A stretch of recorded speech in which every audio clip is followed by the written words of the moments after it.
হাই friends, মই আয়ুষ ৰং চেনেলত সম্প্ৰচাৰিত হৈ থকা সূৰুযমুখী ধাৰাবাহিকখনৰ আজিৰ খণ্ডটো চাবলৈ বহুত বেছি ভাল লাগিব, কিয়নো যোৱাটো খণ্ডত বিজয়ক ধন্যবাদ দিবলৈ অংশু বিজয়হঁতৰ ঘৰলৈ গৈছিল আৰু তেতিয়া মাকে অংশুক সিহঁতৰ ঘৰৰ পইচা পাতিৰ সমস্যাবোৰ বিজয়ক নকবলৈ কৈছিল আৰু এইবোৰ কৰিলে তোমালোকক মানুহে হাঁহিব বুলি কৈছিল।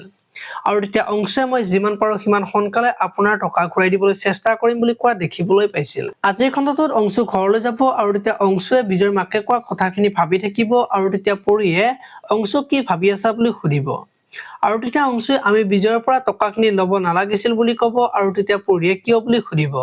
আৰু অংশুই বিজয়ে মাকে গম নোপোৱাকৈ যে টকাখিনি দিছিল আৰু মাকে যে সেইটো বিচৰা নাছিল বুলি পৰীক কোৱাত দেখিবলৈ পাব। এইফালে আকৌ ইমান সোনকালে বিজয়ৰ মাকক পইচাখিনি ক'ৰ পৰা দিও, তাতে আকৌ ৰত্নৰ পইচাবিলাকতো আছেই, গতিকে ঘৰ আৰু মাটিখিনিকে বিক্ৰী কৰি দিও বুলি পৰীক ক'ব আৰু তেতিয়া পৰিয়ে শুনক সুধিব আৰু এইটো অসম্ভৱ বুলি ক'ব। আৰু এইটো আমাৰ কাৰণে ঘৰ নহয় মন্দিৰ বুলি কোৱা দেখিবলৈ পাব। এতিয়া বাৰু শুনে কি ক'ব জানিবলৈ চাই থাকক সূৰুযমুখী নামৰ ধাৰাবাহিকখন। আপোনালোকে সূৰুযমুখী ধাৰাবাহিকখন চাই কেনেকুৱা পাই কমেন্ট কৰি জনাব। আৰু যদি আপোনালোকে এতিয়ালৈকে চেনেলটো ছাবস্ক্ৰাইব কৰা নাই তেতিয়াহ'লে চেনেলটো ছাবস্ক্ৰাইব কৰি ভিডিঅ'টোত এটা লাইক কৰি দিব। ধন্যবাদ।